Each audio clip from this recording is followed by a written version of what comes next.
مومن کی فراست سے بچو، کیونکہ وہ اللہ کے نور سے دیکھتا ہے۔ اللہ تعالیٰ جمیل ہے اور جمال کو پسند فرماتے ہیں۔ صبر وہ ہے جو مصیبت کی پہلی ٹھوکر لگنے پر کیا جاتا ہے۔ جو اپنے دوست کو کسی گناہ کا طعنہ دے، وہ اس گناہ کا مرتکب ہونے سے پہلے نہیں مرے گا۔ 3 قسم کے لوگ جنت میں داخل نہ ہوں گے: دھوکہ دینے والا، بخیل، احسان جتانے والا۔ جس شخص سے کوئی علمی مسئلہ پوچھا جائے اور وہ اسے چھپائے تو قیامت کے دن ایسے شخص کے منہ میں آگ کی لگام ڈالی جائے گی۔ جب ظالم کو ظلم کرتا دیکھے اور اس کے ہاتھ نہ پکڑے تو عنقریب اللہ تعالیٰ اس پر عذاب عام نازل کرے گا۔ تندرستی کی حالت میں آدمی کا 1 درہم صدقہ کرنا موت کے وقت 100 درہم صدقہ کرنے سے افضل ہے۔ جس شخص کو یہ بات اچھی لگے کہ قیامت کے دن اللہ تعالیٰ اسے تکلیف سے نجات دے تو اسے چاہیے کہ تنگ دست مقروض کو مہلت دے یا سارا قرض معاف کر دے۔ جو غرور کی وجہ سے اپنے کپڑوں کو دراز رکھے گا، قیامت کے دن خدا تعالیٰ اس پر رحمت کی نظر نہیں ڈالیں گے۔ ہر امت کے لیے ایک فتنہ ہے۔ میری امت کا فتنہ مال ہے۔ دولت مند کے پاس کم جایا کرو، ورنہ خدا تعالیٰ کے احسانات کی قدر جاتی رہے گی۔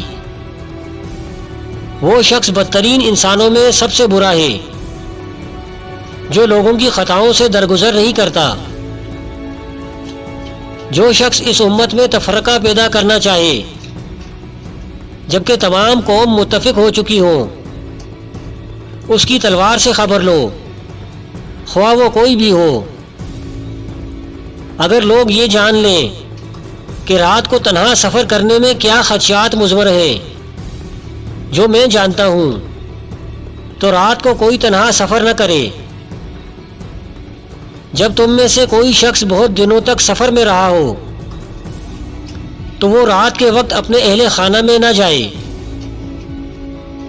آدمی کے لیے یہی گناہ کافی ہے کہ جن کی پرورش اور خبرگیری اس کے ذمے ہے، ان کی خبرگیری نہ کرے اور ان کو ضائع کر دے۔ کسی باپ نے اپنی اولاد کو نیک ادب سے اچھا کوئی عطیہ نہیں دیا۔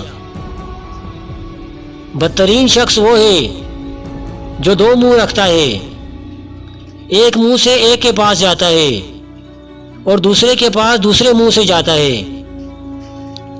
جو گناہ سب سے زیادہ انسان کو جہنم کا مستحق بناتے ہیں وہ زبان اور شرمگاہ کے گناہ ہیں۔